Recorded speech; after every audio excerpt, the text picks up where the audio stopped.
Good afternoon, TeamDeeno. I am so excited. I've got with me right now Steve Toomey, who is the longtime drum tech for our favorite singing drummer, Deen Castronovo. Scoob, how we doing, bud? I'm doing all right. How about yourself, Curt? I can't complain. You know, it's been a crazy time, and I know you have not been working as much because you guys aren't on tour. And so, folks that don't know, Steve is still employed by Journey and is the drum tech for what's the name of that new guy? I can't. Oh yeah, it's Narda. So, Steve, how long have you been with Journey? I got hired by Journey in the end of 2006. So I've been with them for 14 years now.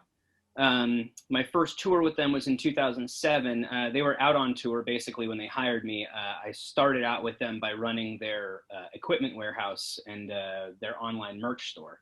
So I was doing their store and their warehouse and shipping them out, stuff when they were out on tour and everything. And then when they came back from their 2006 tour, they went in the studio with Arnell to record that first album with Arnell, and that's when Yep. I came in. They Okay. worked And out with it and ran it so from there. you've worked with you worked with a couple of different drummers in that time frame as a tech, right? Yes, sir. So our favorite guy, and there was a fill-in or two, and now we got Narda, and of Mhm. course Steve Machine Gun Smith. Yes, sir. So there's a couple of things. As I said, the you've got an interesting nickname that everybody knows you by. So tell us how you got the nickname Scoob. Well, it's been shortened over the years to Scoob. It started off as Scuba Steve, obviously because my name is Steve. And when I first kind of started working with the guys, they were off and on putting a plexiglass wall or shield around Dean's drum riser to keep Yep. the audio down on the stage, the volume down on the stage. And so, as kind of a joke, I would put up like little stickers of fish and stuff like that inside the plexi because we called it the fishbowl. Yep. Eventually, I don't even remember who it was. It might have been Dean or maybe one of the other guys on the road, but somebody put a little scuba like diver toy on there. And so Dean, he liked the movie Big Daddy, and there's a joke in there about Scuba Steve, the little figurine or whatever that the kid carries around. And so first it started as I was then Scuba Steve, and then it, went to just Scoob or Scuba, and now pretty much everybody just calls me Scoob. There you go. Um, and the speaking of Dean, so he's got that sense of humor, and he's always joking and having a good time. So tell us a little bit about what it was like to work with him for the 10 years that you worked with him. Oh man, Dean's great. I mean, everything everything about being on tour with Dean was pretty awesome. Um, he's maybe the most collaborative person I've ever worked with, as far as he wanted not just for me to do my job well in the way that he liked it done, but he liked to have my opinion about how things should be done or why things would get done a certain way or what drum heads we would use or how the drums would be set up. And things changed in the first couple of years of working with him to where the setup changed a little bit and he liked it. And then we changed drumhead style a little bit and he liked it. And so, he liked my opinion and let me kind of run with it and got into the point where I kind of handled pretty much everything gear wise for him. He would come up with a basic design for the drums. And then after that, it would be all set up and built and, custom racks and all that kind of thing. And he just knew that I would do it the way he liked it done so that he could play the best that he could. So from a professional side, it was great working with him because I had a lot of freedom that I don't have with other drummers. Some drummers give a little bit of freedom, some give none. Dean gave a lot. And then from a personal standpoint, it was great as well. We got to do a lot of really cool things together. Dean was always very involved in like the Boys and Girls Club and stuff like that. So when we had days off, we would go to boys and girls clubs and set up drum sets, and he'd give a little lesson and a talk and all that, and getting to interact with the community with him like that was amazing. And then we did a lot of fun stuff together too, like just going out for meals, and we're both big fans of sushi, so we'd go out for a lot of sushi dinners together, things like that. So it was working for Deen was man, I mean, work wise, this is no shade to any of the other drummers I've worked for, because all of them have honestly been wonderful. But working for Deen might have been the best 10 years or so of my professional life. It was just fun, work really hard, do a great job. Everybody's happy. It was great. And he's got such a good heart too. I mean, it's amazing how he remembers people, and he meets thousands and thousands, but he remembers people and where he met them for the most part. But he never says no. He's got such a big heart. And I know that your professional work with him still continues, because I know you helped him put together his Beast for the Daisies tour a couple of years ago as well, didn't you? Yes, I did. There you go. So, and I know, he's like, Scoob, I need a kit, and it's got to be, and that kit for the Daisies tour was a big old steel monster, and just boomed. Yes, it was extremely heavy. Every drum in there was crazy. It was wild. That first time we set it up, it was just like, it was nuts. I was like, well, I wish I was going out on the road with him for that one, but at the same time, I was kind of happy that I didn't have to lug those drums around. Poor Lee Hollister had to do that. So let's talk a little bit about how, why you chose the career that you did. Well, like I said, I kind of fell into it because I was doing the warehousing thing before. So before I was working with Journey, I was managing an auto parts warehouse just here locally. So that's how I ended up in their warehouse when they needed somebody to take over. I knew the guys, their warehouse was local and all that kind of thing. So I was playing in a band at the time that was relatively popular locally. We had gotten a little bit of press, and we had done a couple of little California tours. I didn't really want to go out on the road because I was kind of seeing how that would play out. Like all of us, like we got into this business because we wanted to be rock stars, not because we wanted to work for rock stars. But, sometimes our talent level is not the same as the real rock stars, and you recognize it, and you just kind of, you do your thing and you get a regular job. And so that's what I had been doing. And I just kind of expected to just keep running their warehouse. And after they had hired Arnell and they were doing that first album, and I had gone down to help with the recordings and get drum sounds with the producer and all that kind of thing. They were going to go out on that first tour, and they said, hey, you want to come out as our drum tech? And I at first turned it down. I said, I appreciate it, but I like my job. I like working for you guys in your warehouse. I'm the only one in there. So I set my own schedule. I can, wear sandals to work or whatever if I want to, Yep. And I had my own band going, so I didn't really want to leave. And they basically said, well, just so you know, in about a month, we're going to be outsourcing your job, and all of our merch is going to be done by this company out of Nashville instead. And I said, oh, so my options.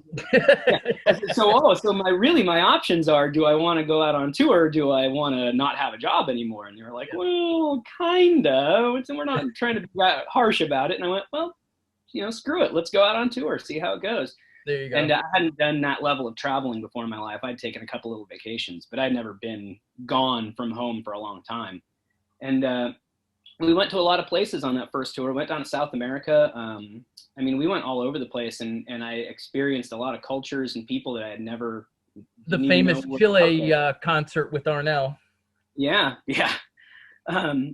So I just kind of fell into it for that first tour, kind of thinking it was just a stopgap. And I absolutely loved it. I loved all the guys in the band. I loved all the crew that I was working with. And the travel ended up being something that not only was I good at traveling, I really, really enjoyed it. I'm not wild about the airport experience, but I like flying on airplanes in general. So, like for me, it was like, great, I get to go to the airport and get on a plane and go somewhere new and exciting, even if that new and exciting is Boise, Idaho, like it didn't matter. I was just like, this is great. And so that's was it. I was hooked after that. And you talk about the talent though, but so there you do have an incredible amount of talent, and maybe not a Smitty, maybe not a Deeno, because those are exceptional musicians.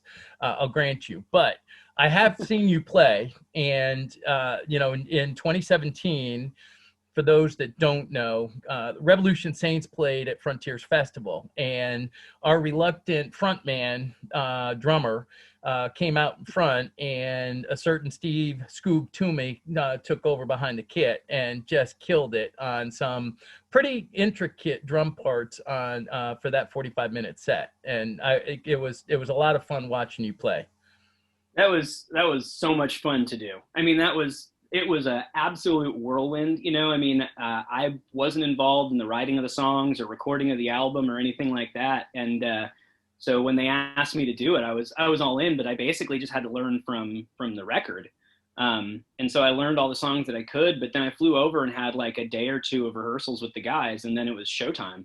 So It was like, I was still super jet lagged from flying over to Italy, a couple of days before, and just, a couple of rehearsals just as fast as possible. And then we were up on stage and going. So I think I might actually play better that way when I don't have time to think about it, so. Well, and there was another instance too, where you didn't have time to think about it. And tell TeamDeeno about filling in for Deeno when he was under the weather on tour. Yeah.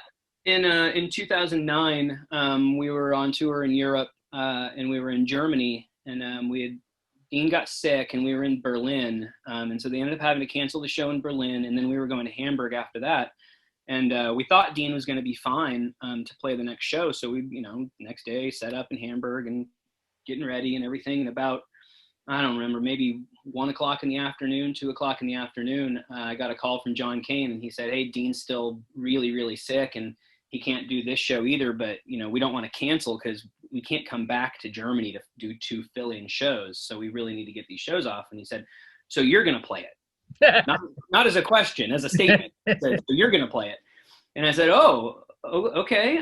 Yeah, I mean, I know most of the songs. I've been sitting behind Deen for a few years now, so I know most of the movements and transitions and how the guys move on stage and all that kind of stuff." And so I said, "That's great, John. I'll do my best, but can you guys come in and we can have maybe a rehearsal beforehand?"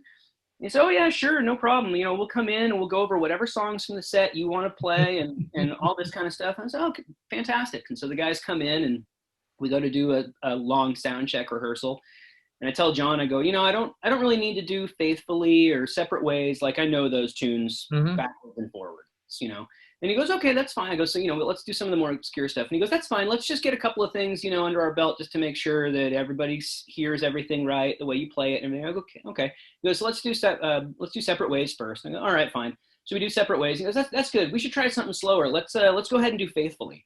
I go, "Okay, no problem. We'll do a ballad." So we do a ballad, whatever. And he goes, "Okay, anything else you want to do?" And I can't remember what the first song I suggested. I go, let's do this and maybe Keep on Running or something like that. I was not singing. Arnell was singing. Yeah. So I didn't do any. I did a very, very minimal amount of background singing, just because I'm used to doing it sitting behind Deen. So we started doing it. We got like halfway through the song, and the guys were like, "Hey man, you sound great, fantastic. I think this was a great rehearsal. We're going to go ahead and start getting ready for the show." I was like, "Oh my God, okay." So there's like 3 songs in that set that I literally never played in my entire life. Was La Raza del Sol in that? No, La Raza was not in that set list, thank God. That would have been fun to go with no rehearsal. Yeah, it would have been, but no, we wanted to keep me from train wrecking the whole show, so they pulled tunes like that out. But there was a couple of them, like, I don't think I'd ever played Edge of the Blade in my life. But again, I'd watched Deen play it 1,000 times, so I kind of knew it. But I'd never played that song until we started it. And so that and here you are in front of 10,000+ people, and with Journey. I mean, come on, that's amazing. It was wonderful, and I've got video from it and everything, and it's still like, it's one of the things that I look back on. I'm just like, I can't believe I did this. I can't believe I pulled it off without totally ruining the show. I would love to see that sometime. Next time we get together, it's not going to be over sushi. I don't do bait, but okay. Next time we get together, I'd love to see that. So Michael Jordan Steakhouse. What's that? Michael Jordan Steakhouse, right? Yeah, there you go. Yeah. Yep.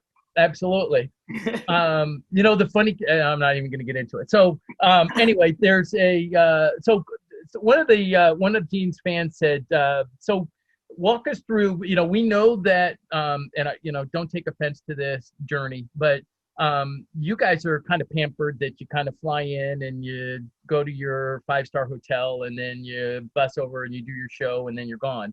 But the crew is out there and driving for the most part, et cetera. So one of the fans wanted to know, what's a typical day on tour like, from end of show one night to going to the next one and getting set up, et cetera. Oh man, if we start from the end of the show the night before, it's the story is funner at the beginning than the end. So so yeah, after a show, we break down everything, load the trucks up, and it goes in stages. I mean, the way the shows go up and go down is very regimented. So like, rigging and lighting goes up first because that stuff has to get out of the way for then sound to come in and then the equipment or the instruments to come in and that kind of thing. So everything's very staggered, and it works in reverse on the out, which means that we backline, all the guys that do all the instruments, we get off the stage first. So we pack our gear up, load the truck, and then while everybody else is working, us soft backline guys, we go to our bus and we get showered and then go to the bus and pour a cocktail and get some lounge chairs out and sit in front of the bus and bullshit away for a couple hours while everybody else works. And then you get on the bus, and everybody's different as far as how they sleep. I don't really sleep well unless I fall asleep after the bus is already moving. So I'm usually up until we usually leave at 2 a.m.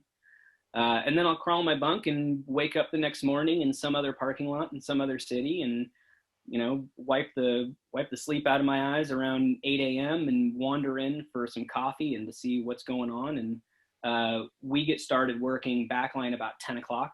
So we unload our truck about 10 a.m.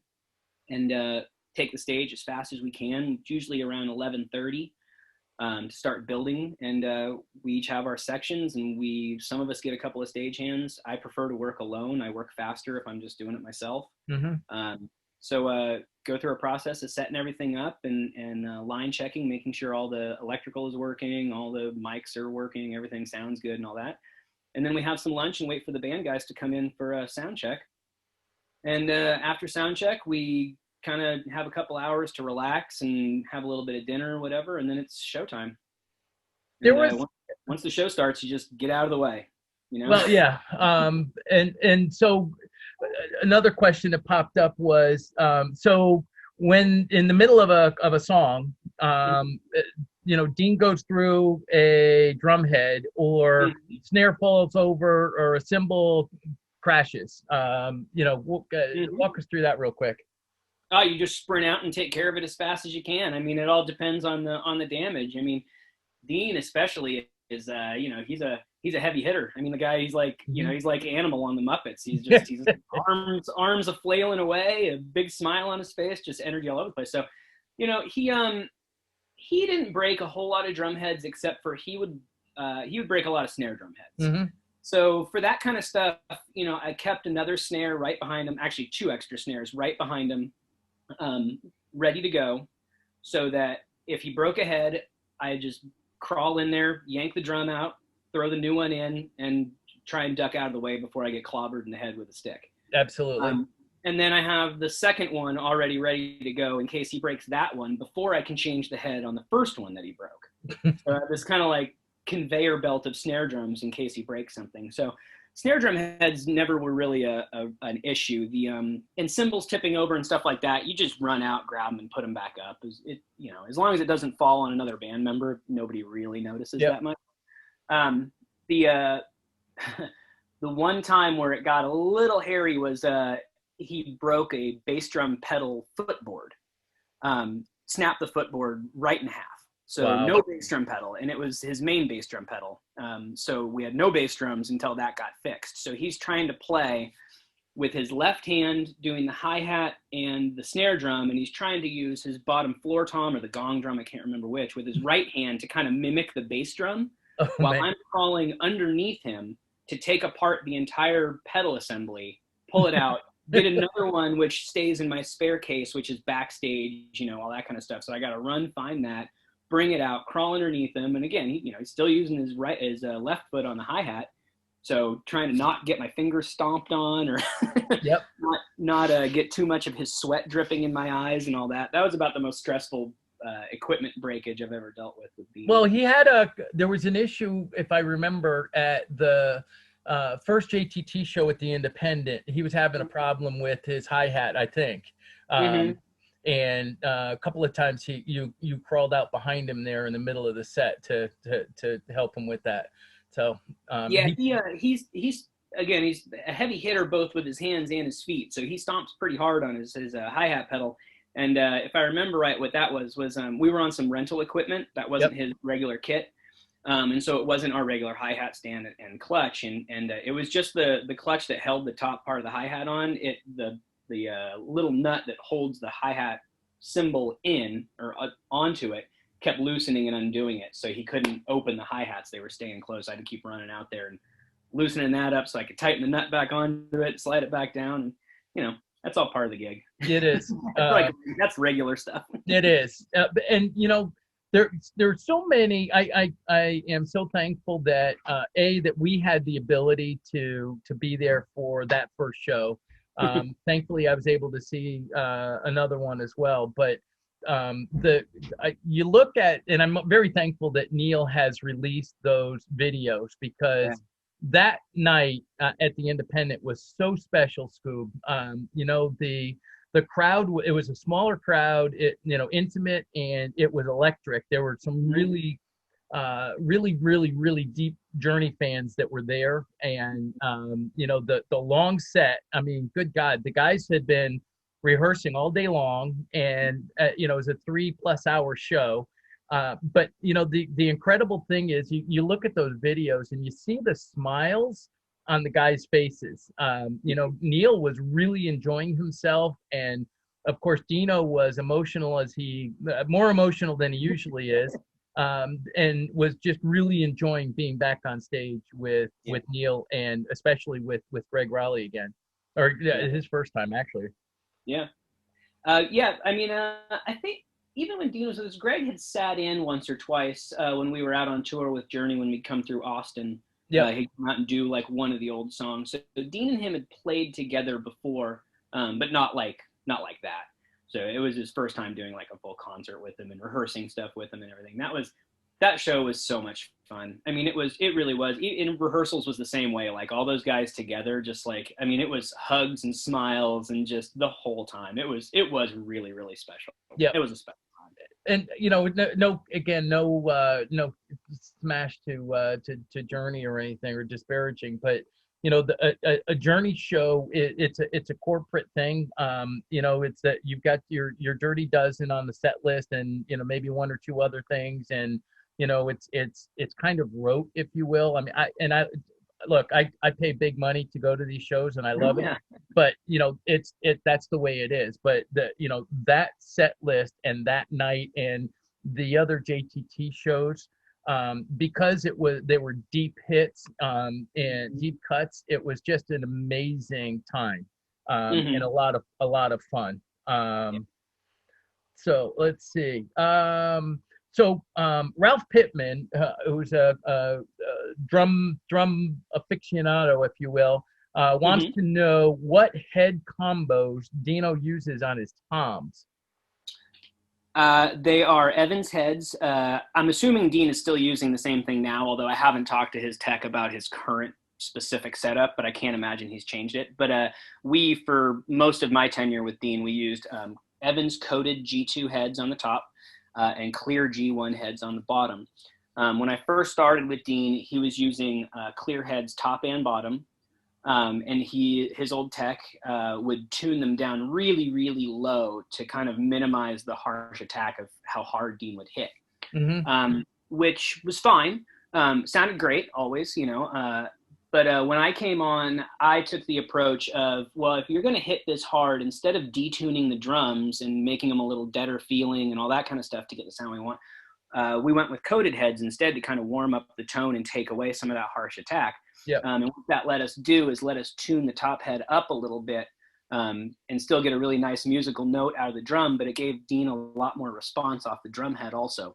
So, I mean, he's not that Deen couldn't play on a completely detuned drum and make it sound amazing, but that extra little bump, little bounce from the drum heads really brought it all together. Tuning it up a little bit and using the coated heads, in my opinion, really gave Deen kind of an extra gear, let's say, because he had so much more response and the tone was so much clearer than it was before. And it's warm too. So was there? I seem to remember that there was a Journey drum tech before you that might have been from Connecticut. Is that does that ring a bell? Who I don't know about from Connecticut. His drum tech before me was a guy out of Nashville. I don't know where he's from originally though. His name's Jim Handley. Fantastic drum tech, amazing player. Yes.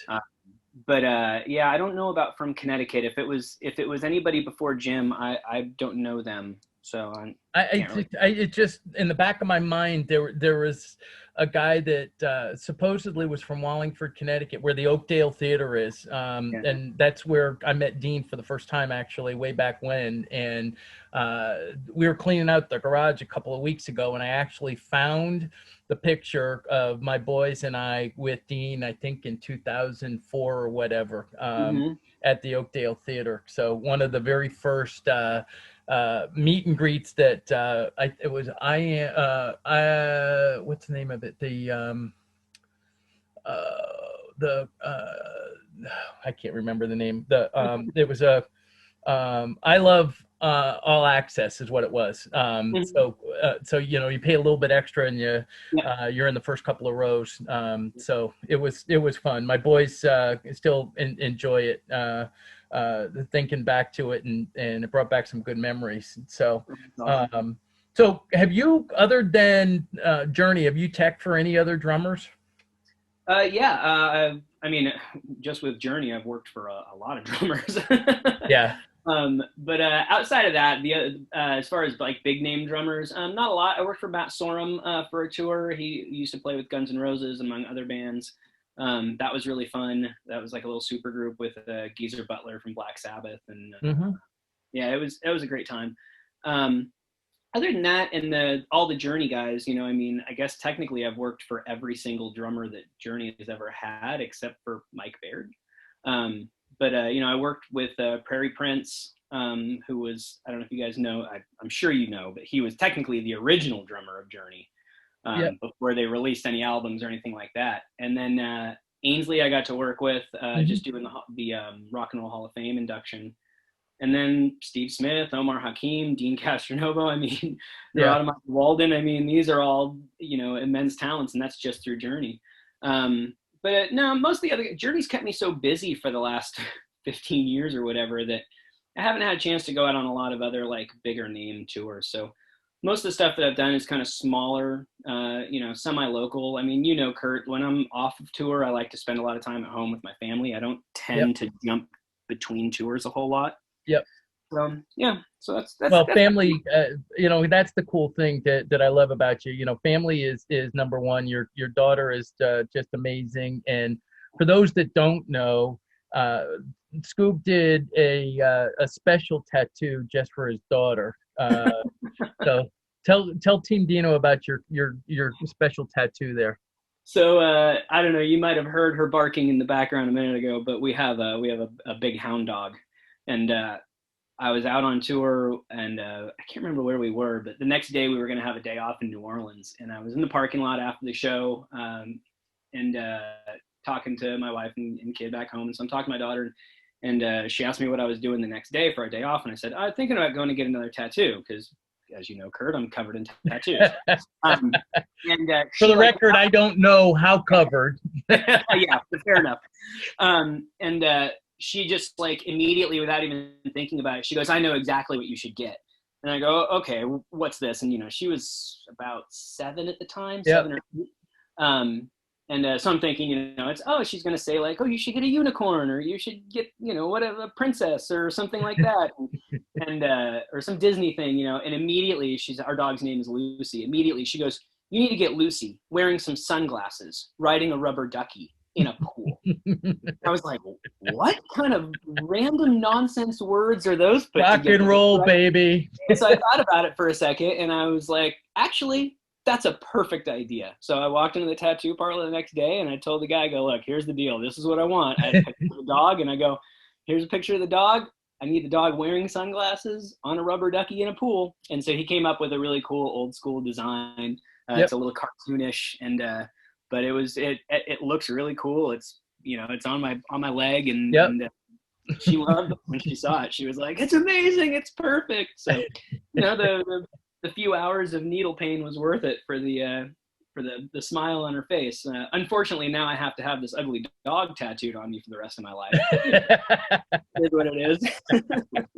Well, there's another passion that you've got, which is basketball, and so the one thing that I keep telling folks is that our world of rock and roll is you talk about the 6 degrees of separation in the world, but as far as rock and roll is concerned, it's really like 2.5. Because if you keep your nose clean and you're a good person and you can play or you can do your job, you pretty much have an opportunity to know or to work with virtually everybody that's out there. And so one of those folks that's a really nice guy is Joel Hoekstra. And I know you and Joel keep going back and forth on Twitter when the tour's going on, and Joel will post a picture of him, hitting threes, 15 threes in a row or whatever, and you're talking trash to him on Twitter. So tell us a little bit about you and Joel there. I know Joel from, I guess it would have been the first time that Night Ranger went out on tour with us. Right? He was playing with Night Ranger at the time? Or was he playing with Foreigner? It might have been Foreigner. Foreigner, that's what it was. Sorry, yeah.